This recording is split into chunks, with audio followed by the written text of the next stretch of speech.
ఓం అజ్ఞానతిమిరంధస్య జ్ఞానాంజనాశలాకయా చక్షురున్మిళితం యేన తస్మై శ్రీగురవే నమః.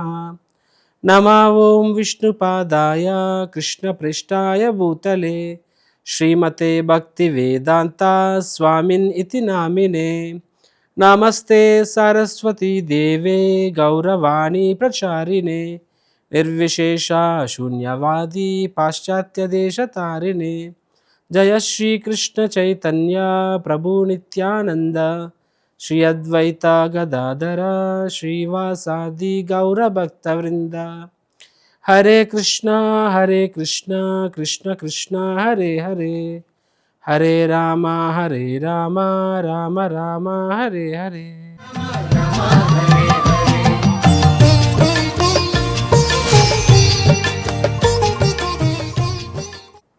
హరే కృష్ణ. గీతా జీవన విధానం ప్రేక్షకులందరికీ కూడా ఎపిసోడ్ నెంబర్ 9కి స్వాగతం. గత ఎపిసోడ్లో మనము ఒక ఆదర్శవంతమైన శిష్యుడి యొక్క లక్షణాలు మనం చూసాము. అర్జునుడి యొక్క భగవద్గీత 2వ అధ్యాయం 7వ శ్లోక ద్వారా ఆదర్శవంతమైన శిష్యుడి యొక్క లక్షణాలు మనం చూడడం జరిగింది. సో ఏ విధంగా అర్జునుడు కృష్ణుడికి క్లియర్ కట్గా అష్యూరెన్స్ ఇస్తారనమాట. కృష్ణ, నాకు ఏది మంచో అది చెప్పు, ఏమాత్రం సంకోచించొద్దు, ఇప్పుడు నేను నీ శిష్యుడిని అని చెప్పి. మరియు తనలో లోపాన్ని కూడా ఆయన ఏమాత్రం నిస్సంకోచంగా వ్యక్తీకరిస్తారు. కార్పణ్య దోష అని చెప్తారు. అంటే నేను శారీరక వ్యామోహంలో పడిపోవడం వలన నా బాధ్యతలు నేను తెలుసుకోలేకపోతున్నాను, తెలిసినా సరే దాన్ని పాటించే శక్తి నాకు రావట్లేదు, కాబట్టి దయచేసి నాకు మార్గనిర్దేశకం చేయండి. ఇక్కడి నుంచి మనము స్నేహితులం కాదు, ఇక్కడి నుంచి నువ్వు నా గురువు, నేను శిష్యుడిని, దయచేసి నాకు ఎటువంటి సంకోచం లేకుండా కూడా నాకు ఏది కరెక్ట్ చెప్పండి అని అడుగుతారనమాట. సో ఆ విధంగా అర్జునుడి యొక్క ఆ యొక్క శ్లోకం ద్వారా అర్జునుడు ఏ విధంగా ఆయన తన జీవితంలో అత్యంత ముఖ్యమైన రోజు, ముఖ్యమైన నిర్ణయం, ఆయన ఆ ప్రాబ్లం సీరియస్గా తీసుకుంటాడు, కృష్ణుడిని ఆశ్రయం తీసుకుంటాడు చెప్పాము. సో కృష్ణుడు మొత్తం విన్న తర్వాత ఆయన ఈరోజు భగవద్గీత 2వ అధ్యాయం 11వ శ్లోకం నుంచి ప్రారంభిస్తారు. కృష్ణుడు చెప్తారు, అశోచ్యాన్ అన్వశోచస్త్వం ప్రజ్ఞావాదాంశ భాషసే గతాసున్ అగతాన్సుంచ నాను శోచంతి పండిత. కృష్ణుడు ఏమంటారంటే అశోచ్యాన్ అన్వశోచస్త్వం. సో అర్జున, దేనికోసము విచారించాల్సిన అవసరం లేదు, దానికోసం నువ్వు విచారిస్తున్నావు. దేనికోసం వర్రీ అవ్వాల్సిన అవసరం లేదు, దానికోసం వర్రీ అవుతున్నావు.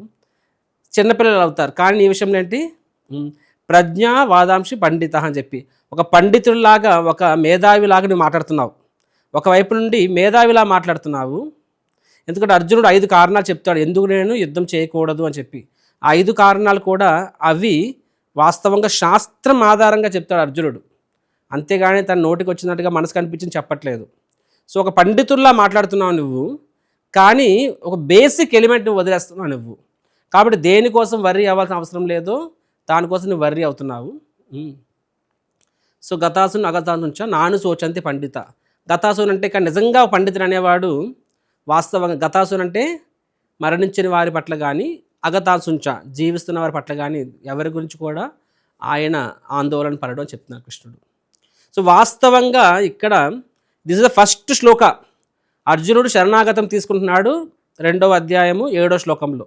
నేను చెప్పాను లాస్ట్ క్లాస్లో మీకు ఏ విధంగా భగవద్గీతలో ఫస్ట్ చాప్టర్ మరియు సెకండ్ చాప్టర్ మొదటి 6 శ్లోకాలు ఇదంతా ఒక ఎత్తు, అండ్ 2వ అధ్యాయం 7వ శ్లోకం నుంచి మొత్తం భగవద్గీత మారిపోతుంది అనమాట. యూ కెన్ సే అర్జునుడి యొక్క జీవితాన్ని మార్చేసిన శ్లోకం అది. That is the turning point of Bhagavad Gita. So ఎప్పుడైతే అర్జునుడు సీరియస్గా కృష్ణుడిని ఆశ్రయం తీసుకుంటారో, కృష్ణుడు ఆయనకి అర్జునుడికి ఇప్పుడు ఉపదేశం చేస్తున్నారు. కానీ ఉపదేశం ఎలా స్టార్ట్ చేస్తున్నారు కృష్ణుడు ఇక్కడ? డైరెక్ట్గా అర్జునుడి ప్రశ్న సమాధానం చెప్పట్లేదు. ఫస్ట్ ఏమంటున్నారు, అర్జునుడిని మందలిస్తున్నారు కృష్ణుడు. ఒక రకంగా వెటకారంగా కూడా మందలిస్తున్నారు అనమాట. ప్రజ్ఞా వాదాంశ భాషసే, ఓ మేధావిలాగా మాట్లాడుతున్నావు నువ్వు, కానీ వాస్తవంగా నువ్వు ఒక మూర్ఖుడివి అని చెప్తున్నారు. సో కృష్ణుడు అర్జునుడిని మూర్ఖుడు అంటున్నారు ఇక్కడ. 2వ అధ్యాయం 2వ శ్లోకంలో అదే అంటారనమాట. బయటకు పండితుల్లా మాట్లాడుతున్నావు, పెద్ద పెద్ద మాటలు మాట్లాడుతున్నావు, కానీ నీకు బేసిక్ అవేర్నెస్ లేనట్టు ఉంది అని చెప్పి అంటున్నారు. ఎందుకు లేదు అంటే, వాస్తవ కృష్ణుడు ఎందుకు అంటున్నారు అంటే, కృష్ణుడు నెక్స్ట్ శ్లోకంలో ఆత్మతత్వం చెప్పబోతున్నారు. కాబట్టి అర్జునుడు ఇక్కడ 5 కారణాలు ఇచ్చారు ఎందుకు యుద్ధం చేయకూడదని చెప్పి. 5 కారణాలు ఏంటి అంటే అవి సామాజిక అంశాలు మరియు ధార్మిక అంశాలు. సో సామాజిక అంశాలు, ధార్మిక అంశాలు కూడా ముఖ్యమే. కానీ వాటికన్నా కూడా ముఖ్యమైనది ఆధ్యాత్మిక అంశం అనమాట. సో ఆ ఎలిమెంట్ అర్జునుడు కన్సిడర్ చేయట్లేదు ఇక్కడ. సో అర్జునుడు శారీరక వ్యామోహంలో ఉన్నారు కాబట్టి, ఆయన శరీరం గురించి మాత్రమే ఆలోచిస్తున్నాడు కాబట్టి ఆయన ఆందోళన చెందుతున్నాడు అనమాట. అందుకే కృష్ణుడు ఏమంటారు, నువ్వు దేనికోసం ఆందోళన చెందాల్సిన అవసరం లేదు. ఏంటంటే అది శరీరం. దేనికోసం ఆందోళన చెందాలి ఏంటది ఆత్మ. కాబట్టి నువ్వు ఆత్మ అనే విషయాన్ని పక్కన పెట్టేసి కేవలం వాళ్ళ శరీరం గురించి మాత్రమే నువ్వు ఆలోచిస్తున్నావు. అక్కడ ఏదో యుద్ధం చేయకపోతే వాళ్ళందరూ బతికేస్తున్నాడు, శాశ్వతంగా బతికేస్తున్నట్టుగా అని చెప్పి. కాబట్టి దేనికోసం ఆందోళన చెందాల్సిన అవసరం లేదు, దానికోసం ఆందోళన పడుతున్నావు. దేనికోసం వాస్తవంగా నువ్వు ఆందోళన పడాలో దానికోసం నువ్వు ఆందోళన పడట్లేదు. కాబట్టి నీవు మూర్ఖుడివి అంటున్నారు ఇక్కడ. సో కృష్ణుడు ఎనీహో ఆత్మతత్వం చెప్పబోతున్నాడు నెక్స్ట్ శ్లోకంలో. ఇక్కడ ఇంత గట్టిగా చెప్పాల్సిన అవసరం లేదు. కానీ కృష్ణుడు వాస్తవంగా ఎందుకు అలా చెప్పారు అంటే అర్జునుడిని మళ్ళీ పరీక్షిస్తున్నారనమాట. ఎప్పుడైనా ఒక శిష్యుడు గురువు దగ్గరికి వెళ్ళినప్పుడు ఆ శిష్యుడు ఎంత మేధావి అయినా కానీ గురువు దగ్గరికి వెళ్ళినప్పుడు ఆయన యొక్క మనోభావం ఎలా ఉండాలి, నేను మూర్ఖుడిని, నాకు గురువు కావాలి, తెలియాలి అని చెప్పి. ఆ మనోభావం లేనప్పుడు ఆ శిష్యుడు గురువు దగ్గర నేర్చుకోలేడు. ఫర్ ఎగ్జాంపుల్, సో ఇప్పుడు మేము ఎంత చదువుకుని ఉండొచ్చు, ఐఐటీఎన్స్ అయి ఉండొచ్చు, కానీ మాకు ఒక శారీరక సమస్య వచ్చినప్పుడు డాక్టర్ దగ్గరికి వెళ్ళినప్పుడు మేము ఆ డాక్టర్ ముందు మా యొక్క వేరే సబ్జెక్ట్ మ్యాటర్స్ ఆ ప్రావీణ్యం చెప్పుకోము. అక్కడ డాక్టర్ దగ్గరికి వెళ్ళి మన సమస్య చెప్పుకుంటే డాక్టర్ ఏది చెప్తే అది కళ్ళు మూసుకుని ఫాలో అవుతాము. ఎందుకంటే నువ్వు వేరే సబ్జెక్టు ఎంత ఎక్స్పర్ట్ అయినా కానీ మెడిసిన్ అనే ఫీల్డ్లో ఎక్స్పర్ట్ డాక్టర్. కాబట్టి డాక్టర్ చెప్పింది మనం వినాలి. అక్కడ డాక్టర్కే నువ్వు ఈ ట్యాబ్లెట్ వాడాలి, ఈ ట్యాబ్లెట్ డాక్టర్ ఇది వాడితే బెటర్ ఏమో, అది వాడితే బెటర్ ఏమో, ఈ మెడిసిన్ వాడితే బెటర్ ఏమో, ఆ మెడిసిన్ వాడితే బెటర్ ఏమో, ఇంజెక్షన్ ఎందుకు ఇస్తున్నారు, ట్యాబ్లెట్ ఇవ్వచ్చు కదా, ట్యాబ్లెట్ ఎందుకు సిరప్ ఇవ్వచ్చు కదా, మనం డాక్టర్కి చెప్పకూడదు అక్కడ. కానీ అర్జునుడు ఇక్కడ చేసింది అది. కృష్ణుడికే ఆయన చెప్తున్నారు ఇలా చేయాలి అలా చేయాలని చెప్పి. కాబట్టి కృష్ణుడు ఫస్ట్ అర్జునుడిని మందలించారనమాట. Arjuna you are a fool, keep quiet, నువ్వు ఒక మూర్ఖుడివి, శ్రద్ధగా విను అని చెప్పి. ఎందుకంటే అర్జునుడే కృష్ణుడికి ఆ స్వతంత్రాన్ని ఇచ్చాడు. ముందు శ్లోకంలో మనం చూస్తాం కదా, కార్పణ్య దోషో పహత స్వభావ పృచ్ఛామి త్వం ధర్మ సమ్మూఢ చేత యత్ శ్రేయ శ్యా నిశ్చితం బ్రూహి తన్మే. కృష్ణ దయచేసి నా శ్రేయస్సు ఏంటి అనేది నిశ్చితంగా చెప్పండి, మీరు సంకోచించొద్దు, ఏది కరెక్టో అదే చెప్పండి అని చెప్పి. సో ఆ యొక్క ధైర్యాన్ని గురువుకి ఇచ్చాడు అర్జునుడు, అక్కడ కృష్ణుడికి ఇచ్చాడు. కాబట్టి శిష్యుడు చాలాసార్లు గురువుగారు మీరే చెప్తే అది, మీరేం చెప్తే అది అంటాము. కానీ గురువుగారు చెప్పిన మనం నచ్చకపోతే ఈ గురువు వేస్ట్, మనం ఇంకో గురువుకి వెళ్ళిపోదాం అనుకుంటాం అనమాట. సో చాలాసార్లు మనం ఏది వినాలనుకుంటాం అదే వింటాం తప్ప వాస్తవం గురువు అనేవాడు అతను ఏం చెప్తున్నారు అది వినడానికి ఇష్టపడము. అలాంటప్పుడు మనము బాగవ్వలేము. సిమిలర్గా డాక్టర్ దగ్గరికి వెళ్ళినప్పుడు డాక్టర్ నాకు ఒంట్లో బాగాలేదు కానీ పిజ్జా తింటాను, పాస్తా తింటాను, అలా మీరు మెడిసిన్లో రాయండి అంటే అక్కడ డాక్టర్ నీకేం ఉపయోగపడ్డా అక్కడ అది. కృష్ణుడు ఫస్ట్ అర్జునుడిని పరీక్షిస్తున్నాడు, గట్టిగా చెప్పాడు, నువ్వు ఒక మూర్ఖుడివి అన్నట్టుగా చెప్పాడు అనమాట. తర్వాత ఏం చెప్తున్నారు అక్కడ, నువ్వు ఆ శరీరం గురించి ఆలోచిస్తున్నావు తప్ప ఆత్మ గురించి నువ్వు ఆలోచించట్లేదు. ఆ ఆలోచించినప్పుడు నీకు ఎన్ని విషయాలు తెలిసినా సరే you may know hundreds of subject matters, కానీ నువ్వు ఫూల్ నెంబర్ 1, నువ్వు ఒక పెద్ద జీరో అని కృష్ణుడు చెప్తున్నారు. ఒకసారి ఒక సైంటిస్ట్, పెద్ద సైంటిస్ట్ ఆయన తన సంక్రాంతి సెలవులు వస్తున్నాయి కదండి, సంక్రాంతికి ఆయన తన ఊరు వెళ్ళాలనుకుంటున్నాడు అనమాట. సో తన ఊరు వెళ్ళాలంటే ఆయన నది దాటాలి. సో ఆ నది ఒడ్డు దగ్గరికి వస్తాడు. అక్కడ ఒక పడవ నడుపుతాడు కదండి, బోట్ మ్యాన్, నావికుడు. సో ఆయన ఉంటాడు. సో ఈయన బోట్ ఎక్కుతాడనమాట. వాస్తవానికి అక్కడ మబ్బులు నిండుగా కారు మబ్బులు కమ్మి ఉంటాయి. ఆయన పడవ నడుపుతూ ఉంటాడు. ఈయన ఒక తన ట్యాబ్ ఓపెన్ చేసి చేస్తుంటాడు అనమాట. ఆ పడవ నడిపేవాడికి అర్థం కాదు ఏం చేస్తున్నాడని చెప్పి అడుగుతాడు. బాబయ్య అదేంటి అంటాడనమాట. ఇది ట్యాబ్ అంటాడు. ట్యాబ్లెట్ అంటాడు. ట్యాబ్లెట్ కాదు నాయన, దీన్ని ట్యాబ్ అంటారు అని చెప్పి. అంటే ఏంటంటే చిన్న సైజ్ కంప్యూటర్ లాగా అని. సో నాకు అర్థం కాలేదు అంటాడు అనమాట. అవునా, నీకు ట్యాబ్ అంటే తెలియదా, నీ లైఫ్ 25% వేస్ట్ అంటాడనమాట. అంటాడు, ఏం చేస్తాం బాబయ్య నాకేం తెలియదు అంటాడనమాట. తర్వాత అడుగుతాడు, మీరు ఏం చేస్తుంటారు అంటాడనమాట. నేను ఒక డాక్టరేట్ అంటాడనమాట. డాక్టర్ అంటాడు. డాక్టర్ కాదు, డాక్టర్ అంటే సైంటిస్ట్ అంటాడనమాట. అంటే ఏంటి అంటాడు. అంటే సైంటిస్ట్ అంటే తెలియదు అంటే తెలియదు అంటాడనమాట. నీ లైఫ్ 50% వేస్ట్ అంటాడనమాట. సరే ఏం చేస్తా అని చెప్పి సో ఇంతకీ మీరు ఏం చేస్తున్నారంటారనమాట. ఆయన చెప్తాడు, అటామిక్ ఫిజిక్స్ మీద నేను రీసెర్చ్ చేస్తుంటాను అంటాడనమాట. అటామిక్స్ ఫిజిక్స్ అనే పేరే ఈయన ఎప్పుడు వినుండడు. అంటే ఏంటి అని అడుగుతాడనమాట. అది కూడా తెలీదా అంటే తెలీదు అంటాడు. నీ లైఫ్ 75% వేస్ట్ అంటాడనమాట. పాపం ఈ నావికుడు నా లైఫ్ 75% వేస్ట్ అని చెప్పి అలా అనుకుంటూ ఉంటాడు. సో అంతలో అలా పడవ నది దాటుతూ ఉంటుంది. సడన్‌గా బోరున వర్షం పడుతుంటుంది. అండ్ ఏమవుతుందంటే ఆ పడవకి చిన్న ఒక కన్నం పడిపోద్దనమాట. సో ఏమవుతుంది, కింద నుంచి నీళ్ళంతా పడవలో వచ్చేస్తుంటాయి. అప్పుడు అంటాడు ఆ నావికుడు అంటాడనమాట, బాబు మీకు ఈదడం వచ్చా అంటాడు. ఈదడమా అంటే అదే స్విమ్మింగ్ అంటే, ఓ స్విమ్మింగ్ నాకెందుకు స్విమ్మింగ్, పెద్ద సైంటిస్ట్‌ని, ఐఎమ్ బిగ్ డాక్టరేట్ ఇది అంటాడనమాట. అవునా నీకు స్విమ్మింగ్ రాదంటే రాదు అంటాడు. అయితే నీ లైఫ్ 100% వేస్ట్ బాబాయ్ అని చెప్పి ఆడు పడవ దూకేస్తాడు. హ్యాపీగా ఈదుకెళ్ళిపోతాడు. ఈడొచ్చి హే మ్యాన్ నన్ను కాపాడు అంటాడు. ఈయన తన ట్యాబ్‌తో పాటు తన డాక్టరేట్ డిగ్రీలతో పాటు కింద మునిగిపోతాడనమాట. సో ఇక్కడ చెప్పాల్సిన నీతి ఏంటంటే, ఆఫ్‌కోర్స్ నువ్వు గొప్ప సైంటిస్ట్ అయ్యుండొచ్చు, మంచిది, చప్పట్లు కొట్టొచ్చు, కాదంటలేదు. నువ్వు పెద్ద సైంటిస్ట్ అయ్యుండొచ్చు, రీసెర్చ్ చేస్తూ ఉండొచ్చు, ఎంతైనా చేస్తూ ఉండవచ్చు. కానీ ఒక వ్యక్తి నది దాటుతున్నప్పుడు, ఒక వ్యక్తి యొక్క పడవలో కన్నం పడుతున్నప్పుడు, ఆ టైంలో అన్నిటికన్నా ముఖ్యమైనది ఏంటంటే ఈత తెలుసుకోవడం అనమాట. So that is the first thing. తర్వాత మిగతావన్నీ అవసరం పడతాయి. సో సిమిలర్లీ మనము ఈ భవసాగరాన్ని ఈదుతున్నప్పుడు ఓకే, నువ్వు పెద్ద నోబెల్ లారెట్ అయ్యుండొచ్చు, స్పోర్ట్స్ మ్యాన్ అయ్యుండొచ్చు, ఫిల్మ్ స్టార్ అయ్యుండొచ్చు, మోస్ట్ ఫేమస్ సూపర్ స్టార్లు, మెగాస్టార్లు, నువ్వు ఏమైనా అయ్యుండొచ్చు. కానీ ఆ బేసిక్ కాన్సెప్ట్ నీకు తెలియకపోతే, ఏంటి ఆ బేసిక్ కాన్సెప్ట్? నేను ఎవరిని అని ఆ కాన్సెప్ట్ నీకు తెలియనప్పుడు అక్కడ అంతా జీరో కింద సమానం. ఇప్పుడు ₹1,00,00,000 ఇంటూ 0 అవుతుంది అక్కడ అది. కాబట్టి అది మోస్ట్ ఇంపార్టెంట్ తెలుసుకోవాల్సింది. అది ఉన్నప్పుడు, అది తెలిసినప్పుడు మిగతావన్నీ యాడ్ అవుతాయన్నమాట. అదే లేనప్పుడు 0. శ్రీల ప్రభుపాదుల వారు కొన్ని సందర్భాలు అలాగే చెప్తారు. ఏమంటారంటే, వాస్తవంగా నీ జీవితంలో పెద్ద డిగ్రీలు ఉన్నాయి, ఒక 0తో సమానం. లక్షల కోట్ల రూపాయలు ఉన్నాయి, ఇంకో 0. పెద్ద వంశం, ఇంకొక 0. మంచి అందగాడివి, ఇంకొక 0. మంచి తెలివైన వాడివి, ఇంకొక 0. 10 సున్నాలు ఇలాగనమాట. 10 సున్నాలు కలిపితే ఎంతండి? 0నే. అదే నీ జీవితంలో నీకు భగవంతుని గురించి కూడా తెలుసు, ఆధ్యాత్మిక జీవితం గురించి కూడా తెలుసు, కృష్ణుడి జీవితం ఉన్నాడు, అది 1తో సమానం. సో 1 పక్కన ఉన్నప్పుడు ప్రతి 0కి విలువ పెరుగుతుంది. ఒక్కొక్క 0 యాడ్ అవుతుంటే 10 రెట్లు పెరుగుతుంది దాని విలువ. అదే ఎడమవైపు 1 అనేది లేనప్పుడు, అంటే కృష్ణుడి జీవితం ఫస్ట్ మన జీవితంలో ఏముండాలి? ఆత్మకు తత్వం తెలుసుకోవాలి, భగవంతుని తెలుసుకుండాలి, అప్పుడు అది 1 ఉన్నప్పుడు ప్రతి 0కి విలువ పెరుగుతుంది. ఆ 1 అనేది లేనప్పుడు ఎన్ని 0లు జీవితాంతం 100 0లు పోగేసినా సరే దాని విలువ ఒక 0తో సమానం. అదే 1 ఉన్నప్పుడు ఒకే 0 ఉంది నీ దగ్గర, అయినా 10, 2 ఉన్నాయి 100. అలాగా ఒకసారి శ్రీలా ప్రభుపాదుల వారు, ఇస్కాన్ సంస్థాపకాచార్యుల వారు, అతడు అమెరికాలో ఉన్నప్పుడు MIT, Massachusetts institute of technology, ప్రపంచంలోనే నెంబర్ 1 విశ్వవిఖ్యాత సంస్థ బోస్టన్లో ఉంటుందన్నమాట. సో వాళ్ళు శ్రీలా ప్రభుపాదుల వారిని ముఖ్య అతిథిగా పిలుస్తారనమాట స్నాతకోత్సవానికి, కాన్వకేషన్. సో అప్పుడు చాలా పెద్ద ఆనర్, అది ఒక రకంగా పెద్ద గుర్తింపు. సో ప్రభుపాదుల వారిని రిసీవ్ చేసుకోవాలి, ఎందుకంటే అప్పట్లో ఇస్కాన్ సంస్థ అనేది 70ల విషయం, ఇది 1970ల విషయం, శతకం.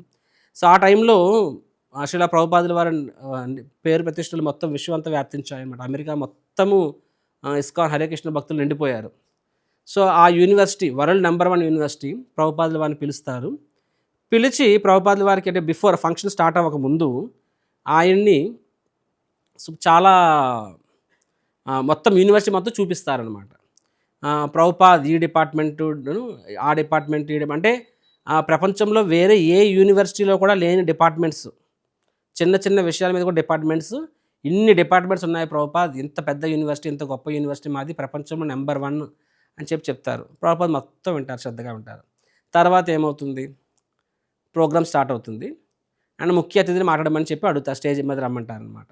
టిపికల్గా మనల్ని ఎవరైనా సరే ఒక ప్రోగ్రామ్కి అతిథిగా పిలిచినప్పుడు, మనం అక్కడ వెళ్ళినప్పుడు అక్కడ విషయాలు నచ్చినా నచ్చకపోయినా సరే మనం ఏం చేస్తాము, అట్లీస్ట్ వాళ్ళు మనం పిలిచినందుకైనా సరే మనం వాళ్ళ గురించి 4 మంచి మాటలు చెప్పడం అనేది ఆనవాయితీ.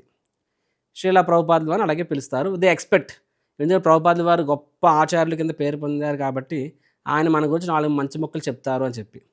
కానీ ప్రభుపాదుల వారు మైక్ పట్టుకొని చెప్పారు, సో మీ యూనివర్సిటీ పేరు MIT, so where is the department of almighty అంటారనమాట. అంటే MIT అని పేరు పెట్టుకున్న యూనివర్సిటీకి ఎన్నో డిపార్ట్మెంట్ ఉన్నాయి. అటామిక్ ఫిజిక్స్ మీద, మాలిక్యులర్ ఫిజిక్స్ మీద, నెక్స్ట్ రకరకాల క్రయోజెనిక్స్ మీద రకరకాల డిపార్ట్మెంట్స్ ఉన్నాయి. ఇన్ని వందల కొద్ది డిపార్ట్మెంట్స్ ఉన్నాయి. కానీ ఆత్మతత్వానికి సంబంధించిన ఒక్క డిపార్ట్మెంట్ కూడా లేదే మీ దగ్గర అని చెప్పి సూటిగా అడుగుతారు. వాళ్ళందరూ ఆశ్చర్యపోతారు. ఏంటి స్వామీజీ మన ఫంక్షన్ రోజున ఇలా అడుగుతున్నారని చెప్పి. అప్పుడు ప్రభుపాద్ అంటారనమాట, ఇన్ని డిపార్ట్మెంట్లు మీరు పెడుతున్నారు, పెద్ద పెద్ద డిగ్రీలు ఇస్తున్నారు, సమాజానికి సైంటిస్టులు బయటికి పంపిస్తున్నారు, మంచిదే కాదంటలేదు. సో వాళ్ళు కష్టపడి ఏం చేస్తారు, డబ్బు సంపాదిస్తారు, పొట్ట పొట్ట కూటి కోసమే కదా. కానీ జంతువులు అనేవి ఇవేమీ లేకుండా మనలాగా రాత్రి పవళ్ళు కష్టపడి టెన్షన్ పడి స్ట్రెస్ పడి బీపీ తెచ్చుకొని అంత పెద్ద యూనివర్సిటీ వెళ్ళాల్సిన అవసరం లేదు. లక్షల కోట్లు ఖర్చు పెట్టి 4 సంవత్సరాలు 5 సంవత్సరాలు గొడ్డు చాకిరీ చదవాల్సిన అవసరం లేదు. ఎంత చేయకుండా కూడా మనం ఇవన్నీ చేసిన తర్వాత ఏం చేస్తున్నాం, అల్టిమేట్గాన ఆ జంతువుల్లాగానే ఆహారం తిండి పడుకోవడము జస్ట్ ఎంజాయ్ చేయడం ఇదే చేస్తాం. జంతువులు అవే చేస్తున్నాయి. సో జంతువులు చేసే పనే మీరు చేస్తున్నప్పుడు అప్పుడు ఆ మాత్రానికి ఇంత చదువులు కూడా దేనికి, జంతువులు ఏం లేకుండా కూడా సుఖంగానే ఉంటున్నాయి చెప్పి. కాబట్టి ఇంత పెద్ద డిపార్ట్మెంట్ ప్రపంచంలో నెంబర్ 1 MIT అనేది, అంటే డ్రీమ్. ఇండియాలో IITs ఎలాగో ప్రపంచం మొత్తమే MIT అలాగా. సో ఇంత పెద్ద యూనివర్సిటీ అయి ఉండి మీరు కూడా కనీసము భగవంతునికి సంబంధించిన ఆత్మతత్వానికి సంబంధించిన ఒక్క సబ్జెక్ట్ చెప్పకపోతే మనం కూడా యూనివర్సిటీ జంతువుల్ని తయారు చేస్తున్నాం కదా అంటారనమాట. కృష్ణుడు అదే చెప్తున్నాడు ఇక్కడ ఈ శ్లోకంలో, అశోచ్యాన్ అన్వశోచస్త్వం. చాలా మేధావిలా మాట్లాడుతున్నావు అర్జున నువ్వు, కానీ నువ్వు ఒక ఫూల్. ఎందుకంటే నువ్వు ఓన్లీ శరీరం దగ్గరే స్టక్ అయిపోయావు తప్ప ఆ దాటి ముందుకు వెళ్ళలేకపోతున్నావు, ఆత్మస్థాయిలో నువ్వు ఆలోచించలేకపోతున్నావు నువ్వు అలా అని చెప్తారనమాట. ఇది ఒక్క అర్జునుడికే కాదండి, మనందరికీ కూడా వర్తిస్తుంది.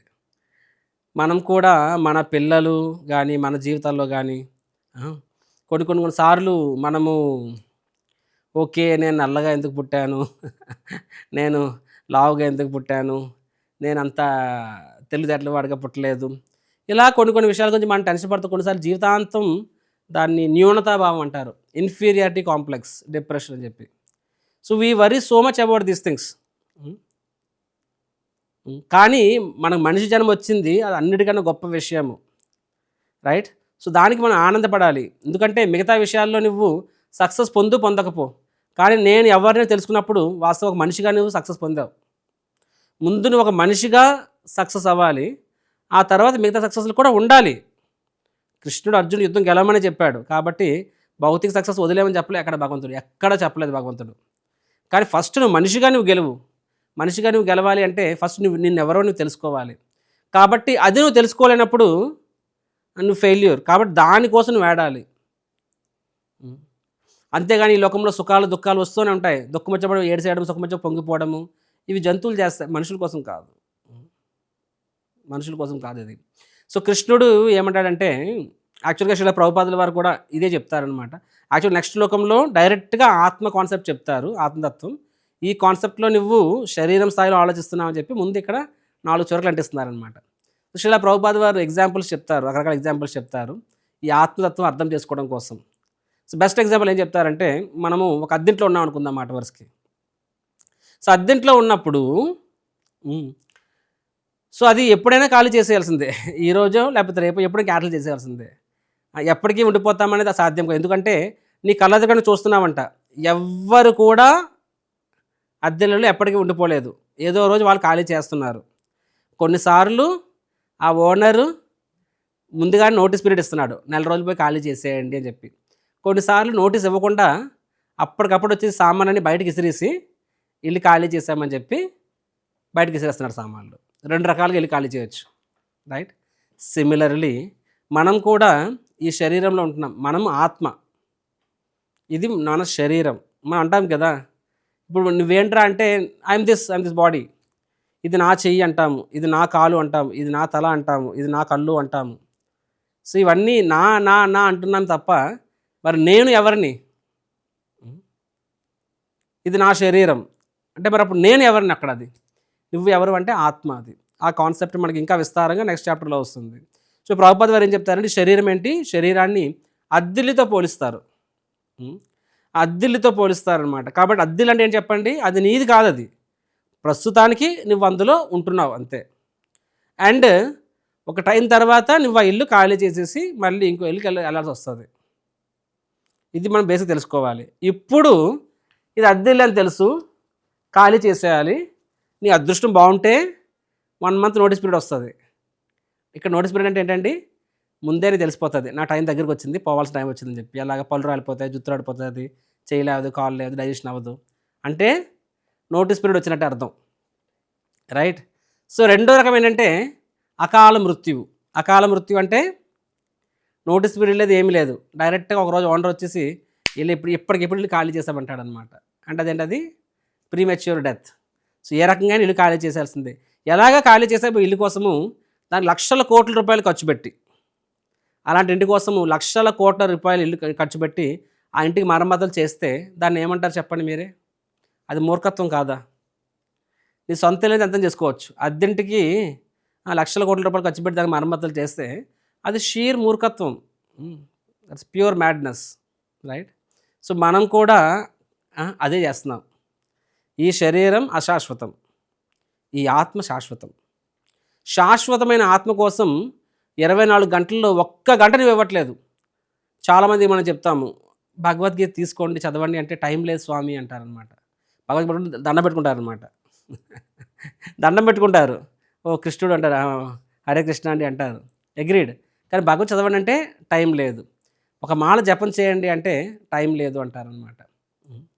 సో టైం లేదు, వాళ్ళు అబద్ధం చెప్పట్లేదు, వాళ్ళు నిజమే చెప్తున్నారు, టైం లేదని చెప్తున్నారు. ఎందుకంటే వాళ్ళ జీవితంలో వాళ్ళు ప్రయారిటీస్ ఎలా పెట్టుకున్నారంటే వాళ్ళ శరీరం కోసం వాళ్ళు 24 గంటలు కేటాయిస్తున్నారు. 7-8 గంటలు నిద్రకు కేటాయిస్తున్నారు, 2 గంటలు భోజనానికి కేటాయిస్తున్నారు, మిగతా టైము పని చేయడం కోసం కేటాయిస్తున్నారు. సో అంటే శరీరం కోసమే 24 గంటలు కేటాయిస్తున్నారు, ఆత్మ కోసం ఒక్క గంట కూడా కేటాయించట్లేదు.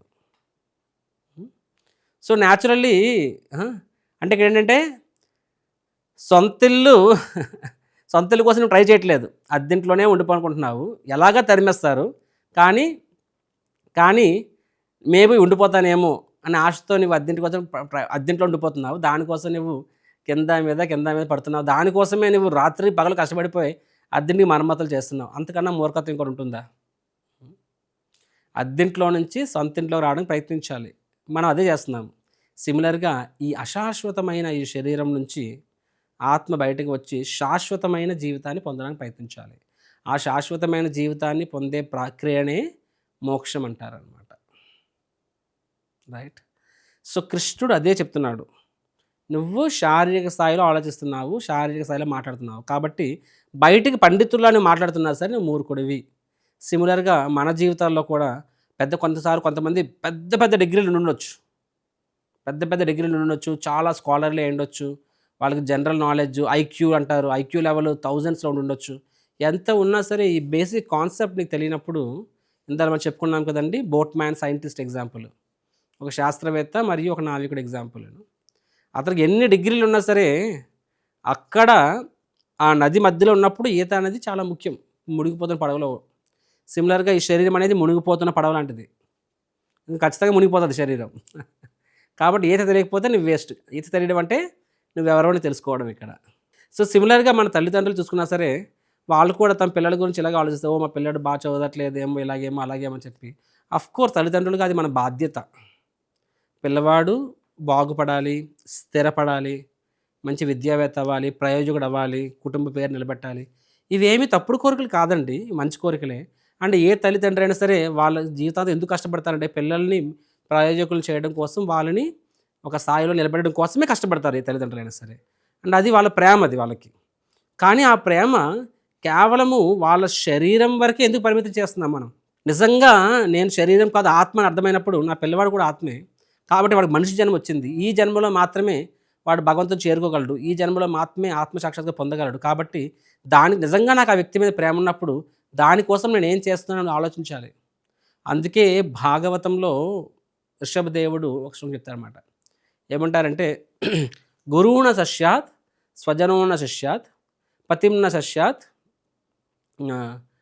సుజనంన సశ్యాత్ అని చెప్తారన్నమాట. అంటే ఏం చెప్తారంటే నా మోచయేద్ అని చెప్తారు. అంటే నిన్ను నమ్ముకున్న వాళ్ళు, అంటే నువ్వు గురువు అయి ఉండొచ్చు, తండ్రి అయి ఉండొచ్చు, భర్త అయి ఉండొచ్చు, దేవత అయి ఉండొచ్చు, ఎవరైనా అయి ఉండొచ్చు. సో మిమ్మల్ని మీ కింద ఉన్న వాళ్ళని, మిమ్మల్ని నమ్ముకున్న వాళ్ళని నా అంటే వాళ్ళని మోక్షానికి మార్గం చూపించకపోతే నువ్వు నీ బాధ్యతని విస్మరించినట్లే అని చెప్పి. సో గురువు అనేవాడు భౌతిక విషయాల గురించి చెప్పడం కాదు. ఈ టైంలో బిజినెస్ స్టార్ట్ చేయి, లాభం వస్తుంది, ఈ టైంలో చెయ్యి, ఫారెన్ వెళ్తావు, ఇవన్నీ భౌతికమైన విషయాలు. కానీ వాడికి మోక్షానికి దారిని చూపించకపోతే ఒక గురువు కింద నీ ఫెయిల్యూర్. సిమిలర్గా భర్త అన్నాక భర్త చేసిన భర్త అనేవాడు ముందు గురువుని ఆశ్రయించాలి, తమ భార్యని పిల్లల్ని ముందుకు తీసుకెళ్ళాలి, అదర్వైజ్ ఆయన ఫెయిల్యూర్. సిమిలర్గా ఒక తండ్రి అనేవాడు కూడా తన కింద ఉన్న వాళ్ళు, తను నమ్ముకున్న వాళ్ళని ఈ మోక్షానికి మార్గం చూపించాలి. సో కేవలము మనము మన పిల్లలకి భౌతికమైన ప్రగతి గురించి మాత్రమే చెప్పడం కాదండి. అదర్వైజ్ ఏముందండి, నువ్వు కష్టపడి, నా కొడుకుని కష్టపడి చదివించాను, రక్తం చిందించి చదివించాను, వాడిని అమెరికా పంపించాను. అవును, అమెరికా వెళ్ళి అక్కడ ఆయన బీఫ్ పిజ్జా తింటున్నాడు, గుడ్డు మాసం తింటున్నాడు, నీకు ఆనందమేనా? దానివల్ల ఎంత పాపం చేస్తున్నాడు నీకు అది కనిపించట్లేదా? నిజంగా నీ కొడుకుని నువ్వు ప్రేమిస్తే అక్కడికి వెళ్ళి వాడు ఏం చేస్తున్నాడు, దానివల్ల వాడు తర్వాత ఈరోజు సుఖపడుతున్నాడు ఓకే, కానీ ఈయన చేసి దాని పర్యవసానాలుగా తర్వాత ఎంత సఫర్ అవుతాడు వాడు తన జీవితంలో, అది నువ్వు ఆలోచించలేవా? నిజంగా ఒకరు ప్రేమించినప్పుడు, మనం ఒకరిని ప్రేమిస్తున్నప్పుడు వారి యొక్క దీర్ఘకాల ప్రయోజనాలు కూడా చూడాలి, నాట్ ఇమ్మీడియట్ నీడ్స్ మాత్రమే కాదు. తండ్రి అంటే ఏంటండి, నా కొడుకు ఈరోజు చాక్లెట్ ఇచ్చాను బెస్ట్ ఆలోచిస్తాడా? నా కొడుకు జాబ్కి వెళ్ళినప్పటికల్లా వాడికి బ్యాంక్ బ్యాలెన్స్ ఉండాలి, వాడికి ఆలోచిస్తాడు అంటే దీర్ఘకాలిక ప్రయోజనం ఆలోచిస్తాడు ప్రేమ అంటే. సో సిమిలర్లీ మనం నిజంగా ఒక తండ్రి అనేవాడు ఓకే, అతని చరిత్ర ఎలా నడుచుకుంటున్నాడు అవన్నీ కూడా ఆలోచించాలి. అదర్వైజ్ ఏమవుతుంది, అది ఒకవేళ అలాగ అవనప్పుడు మనం బాధపడాలి. కృష్ణుడు అదే చెప్తున్నాడు, దేనికోసం బాధపడాలో దానికోసం నువ్వు బాధపడట్లేదు. కాబట్టి మనల్ని నమ్ముకున్న వాళ్ళు, మనము ప్లస్ మనల్ని నమ్ముకున్న వాళ్ళు ఆత్మతత్వం తెలుసుకోవట్లేదు, భగవంతుని గురించి తెలుసుకోవట్లేదు. అప్పుడు నిజంగా అది బాధపడాల్సిన విషయం. ఎందుకంటే మనిషి అంటూ కేవలం మనిషి మాత్రమే చేయగలిగేది ఇది, అతాతో బ్రహ్మ జిజ్ఞాస. అది నువ్వు చేయనప్పుడు బాధపడాలి అంతే తప్ప, అది జరిగినప్పుడు సరే మిగతా విషయంలో ఒకటి ఫస్ట్ ర్యాంక్ రావచ్చు, ఒకటి సెకండ్ ర్యాంక్ రావచ్చు, ఒక 10th ర్యాంక్ రావచ్చు, దట్స్ ఫైన్, కొంపలేమి మునిగిపోవు. ఎందుకంటే జీవితం అనేది చాలా అశాశ్వతమైనది. కాబట్టి మోస్ట్ ఇంపార్టెంట్ థింగ్ అంటే 1. ఆ 1 ఉన్నప్పుడు ఎన్ని సున్నాలని పెట్టుకో, ప్రతి సున్నాకి వాల్యూ ఉంది వాల్యూ. సున్నాకి వాల్యూ ఎప్పుడు ఉంటుందంటే 1 ఉన్నప్పుడే ఉంటుంది. ఆ 1 పక్కన లేనప్పుడు సున్నాలకి వాల్యూ ఉండదు. అదేవిధంగా మనిషి జీవితం 1 అంటే నిన్ను నువ్వు తెలుసుకోవడం, భగవంతుని తెలుసుకోవడం. ఆ 1 ఉన్నప్పుడు ఆ తర్వాత భౌతికమైన అకంప్లిష్మెంట్ అన్ని సున్నాలు, కానీ ఆ సున్నాలకి చాలా వాల్యూ ఉంటుంది 1 ఉంది కాబట్టి. ఆ 1 లేనప్పుడు ఆ సున్నాలకి 100 సున్నాలు ఉన్నా సున్నానే. అదే విషయం ఇక్కడ కృష్ణుడు అర్జునుడికి చాలా చాలా గట్టిగా మందలించినట్టుగా చెప్తున్నాడు అనమాట. రైట్. కాబట్టి మై డియర్ ఫ్రెండ్స్, ఈ జీవితం గురించి మరీ ఎక్కువ ఆందోళన చెందాల్సిన అవసరం లేదు. This life is not so valuable that you have to take anxiety for it. ఎందుకంటే ఇది జస్ట్ టెంపరీ. ఒక సినిమా హాల్కి వెళ్ళావు, ఏసీ థియేటర్కి వెళ్ళావు, కరెంట్గా ఏసీ ఏదో రిపేర్ అయింది, ఎంతసేపు నీకు డిస్టర్బెన్స్ వస్తుంది? 2 గంటలు, గంటన్నర, అంతకన్నా ఎక్కువేం కాదు కదా. తర్వాత మళ్ళీ బయటకు వచ్చి నార్మల్ అవుతావు కదా. దానికోసం తలలు కొట్టేసుకొని నేను చచ్చిపోతాను, సూసైడ్ తీసుకొని అంటామా మనము? మన అందరికీ తెలుసు ఇట్స్ షార్ట్ టర్మ్. రైట్. సిమిలర్గా జీవితం కూడా ఆత్మ యొక్క శాశ్వత ప్రయాణంలో ఒక జన్మ అనేది కూడా ఇంత క్షణకాలం పాటు, దాన్ని మరీ అంత వర్రియాల్సిన అవసరం లేదు. అది దానికోసం యాంగ్జైటీ తీసుకోకూడదు, దానికోసం ఏడవకూడదు. మరి దేనికోసం ఏడవాలి మనము. దేనికోసం ఏడవాలి అంటే మనిషి జన్మను పుట్టినప్పుడు ఈ ఆత్మ యొక్క శాశ్వత జర్నీలో ఒక జన్మ అనేది వెరీ ఇన్సిగ్నిఫికెంట్. కానీ ఆ ఇన్సిగ్నిఫికెంట్ జర్నీ దాన్ని మనం సక్రమంగా వినియోగించుకుంటే మనం ఈ జన్మ మృత్యు అనే ఈ కాలచక్రం నుంచి బయటపడవచ్చు, శాశ్వత జీవితాన్ని పొందొచ్చు, మోక్షాన్ని పొందొచ్చు. కాబట్టి మనిషి అంటూ పుట్టిన తర్వాత భగవంతుని గురించి తెలుసుకోవడానికి ప్రయత్నించకపోతే దానికోసం నువ్వు వేడు. అంతేగాని నాకు ఈ ర్యాంక్ రాలేదు, నా కొలికి ప్రమోషన్ వచ్చింది, నాకు రాలేదు, వాళ్ళ భార్య మాట వినదు, నా భార్య మాట వినదు, నా కొడుకుకి ఈ సీట్ రాదు, వాళ్ళకి వచ్చింది, దీనికోసం కాదు. కాబట్టి మై డియర్ ఫ్రెండ్స్, ఏడవాలంటే దేనికోసం ఏడవాలి, అది కృష్ణుడు చెప్తున్నాడు మనకి ఇక్కడ. అర్జున నువ్వు ఏడుస్తున్నావు, షేమ్ ఆన్ యూ, నువ్వు పండితుడివా, ఒక కురు వంశంలో పుట్టినవాడు, అందరికన్నా ఎక్కువ ఇంటెలిజెంట్ పర్సన్ నువ్వు ఇలా డీల్ చేస్తున్నావా? కృష్ణుడు ఏం చెప్తారు ఇక్కడ, ఆయన ఏం చెప్తారంటే అనార్య జుష్టం అస్వర్గ్యం అకీర్తకరం అర్జున అని చెప్తున్నారు. అర్జున నీలాంటి వాడు ఆ మాత్రం తెలీదా దేనికోసం బాధపడాలి, దేనికోసం బాధపడకూడదు. నీ బంధువులు చూసి బాధపడు. దేనికోసం బాధపడాలి? వారు అధర్మ మార్గంలో ఉన్నారు. వారు ఇంత దారుణ తప్పులు చేస్తారు. దానికోసం నువ్వు బాధపడాలి తప్ప, వాళ్ళు ఇప్పుడు చచ్చిపోబోతున్నారు దానికోసం నువ్వు బాధపడుతున్నావా? ఈ రోజు కాకపోతే రేపైనా పోతారు వాళ్ళు. సో అది ఎలాగ అవ్వాల్సింది, కాలక్రమంలో అవ్వాల్సిందే. కానీ వాళ్ళ ఆత్మ సంగతి ఏంటి? ఇన్ని పాపాలు, ఇన్ని ఘోరాలు చేస్తున్నారు. వాళ్ళ ఆత్మకి మోక్షం లేదు. కాబట్టి వారికి ఎలా మోక్షం పొందాలో అది దాని గురించి నువ్వు ఆలోచించడం బదులు దీని గురించి నువ్వు ఆలోచిస్తున్నావు చూడు, నువ్వు మూర్ఖుడు అని చెప్పి అన్నారనమాట. కాబట్టి కృష్ణుడు చెప్తుంది అర్జునుడికి మాత్రమే కాదు, అర్జునుడి ద్వారా వాస్తవానికి భగవద్గీత మొత్తం మీరు గమనిస్తే కృష్ణుడు అర్జునుడికి బోధిస్తున్నాడు. అర్జునుడు చాలా చిన్న చిన్న తప్పులు, సిల్లీ మిస్టేక్స్ చేస్తూ ఉంటాడు ఇక్కడ. కానీ వాస్తవానికి అర్జునుడి స్థాయి అది కాదండి. అర్జునుడి యొక్క స్థాయి చాలా ఎక్కువ. కానీ కృష్ణుడు అర్జునుడిని ఆ విధంగా ఉపయోగించుకుంటున్నాడు అనమాట. అంటే మనము మన జీవితం ఎలాగ ఆలోచిస్తూ ఉంటామో, ఎలాంటి తప్పులు చేస్తుంటామో, అర్జునుడి చేతకు అలాగనే తప్పులు చేపించి, అలాగనే ఆలోచించగలిగే చేపించి అర్జునుడు తిడుతున్నట్టుగా మనకు చెప్తున్నాడు. ఒక చిన్న స్టోరీ చెప్పి ముగిస్తాను. ఇప్పుడు సంక్రాంతి వచ్చింది కదండి. ఓకే, సంక్రాంతి టైంలో ఓకే ఫైన్. ఇప్పుడు కొడుకు వచ్చాడు, కోడలు వచ్చింది ఇంటికి. సో కోడలి పిల్లకి ఏమీ తెలియదు. కనీసం వడ్డిస్తున్నప్పుడు ముందు ఏం వడ్డించాలి? ముందు రైస్ వేసిన తర్వాత, కూర వేసిన తర్వాత, పప్పు వేసిన తర్వాత లాస్ట్ పెరిగేస్తాము. కానీ ఈ రోజులో చదువులు ఎక్కువైపోయాయి కదా మనకి. సో ఆడపిల్లకి ఫస్ట్ పెరుగు వడ్డించేస్తుంది. అంత చిన్న విషయం తెలియదు ఆడపిల్లకి, ఆ కోడలి పిల్లకి. అత్తగాని ఇప్పుడు కోడలు ఏమన్నా ఫస్ట్ అన్నం వేసిన ఫస్ట్ పెరిగేస్తారా, ఆ మాత్రం తెలియదు అన్నారనుకోండి, అక్కడ ఏమవుతుంది? కోడలు అలిగేసి వెళ్ళిపోతుంది అక్కడి నుంచి. సో నిజమైన తెలివైన అత్త ఏం చేస్తుంది? కూతురు కూడా వడ్డిస్తుంటుంది. కూతురికి మందలిస్తున్నట్టు చెప్తుంది. ఏమ్మా కూతురు పిల్ల, ఫస్ట్ నువ్వు కూర పెట్టు, తర్వాత పప్పు పెట్టు, తర్వాత సాంబార్, తర్వాత పెరుగు పెట్టు అని చెప్పి చెప్తుంది. అప్పుడు ఏంటంటే కోడలు ఓ అమ్మయ్య నేను బతికిపోయానని చెప్పి, అంటే కూతురు చెప్తున్నట్టుగా కోడలు చెప్తుందనమాట. అదేవిధంగా కృష్ణుడు ఇక్కడ అర్జునుడికి చెప్తున్నట్టుగా మనందరికీ చెప్తున్నాడు ఇక్కడ భగవద్గీత. ఎందుకు డైరెక్ట్గా భగవద్గీత ఓపెన్ చేసి వెంటనే ఒరే నీచుడా, తుచ్చుడా, తాసుడా అన్నా అనుకోండి, మనం పుస్తకం మూసేస్తాం. అదే కృష్ణుడిని తిడుతున్నాడు ఏంటి అని చెప్పి. అదే అర్జునుడు తిడుతున్నట్టుగా చెప్పాడు అనుకోండి, పర్లే మనల్ని కాదులే అర్జునుడిని చెప్తున్నాడులే, అవును కదా అర్జునుడు ఇంత సిల్లీ క్వశ్చన్ ఎలా అడుగుతున్నాడు, ఇంత తప్పు ఎలా చేస్తున్నాడు, కానీ ఆ ప్రక్రియ మనం నేర్చుకుంటాం.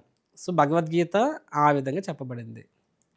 హరే కృష్ణ కృష్ణ కృష్ణ హరే హరే, హరే రామ రామ రామ హరే హరే. శ్రీమద్ భగవద్గీత కీ జయ, కృష్ణ భగవాన్ కీ జయ, నందనందన శ్యామ్ సుందర్ మోర్ ముకట వంశీ వాలే కీ జయ.